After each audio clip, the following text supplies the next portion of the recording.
Viral video pengantin pria langsung pergi ke warung setelah selesai acara pernikahan. Sementara itu pengantin perempuan memilih untuk rebahan atau berbaring di kursi pelaminan.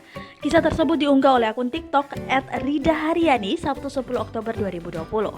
Video yang menarik perhatian warganet itu telah ditonton 5 juta kali.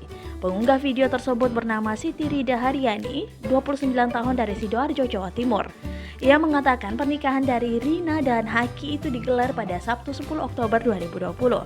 Rida sebagai kakak kandung dari Rina mengungkapkan cerita di balik unggahannya. Pihak keluarga sengaja memilih halaman garasi bus sebagai lokasi resepsi pernikahan. Video tersebut saat pihak keluarga tengah menyiapkan acara resepsi yang digelar malam harinya. Kita nggak punya halaman luas, akhirnya sewa halaman garasi bus para wisata.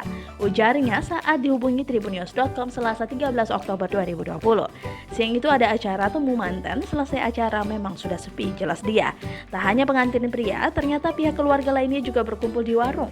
Saat melihat Haki, Rida pun mempunyai ide untuk merekam dan mengunggah video ke akun TikTok. Setelah beli minum di warung, Haki lalu menyempatkan untuk pulang ke rumah. Sementara itu pengantin perempuan yakni Rina memilih untuk rebahan di kursi pelaminan.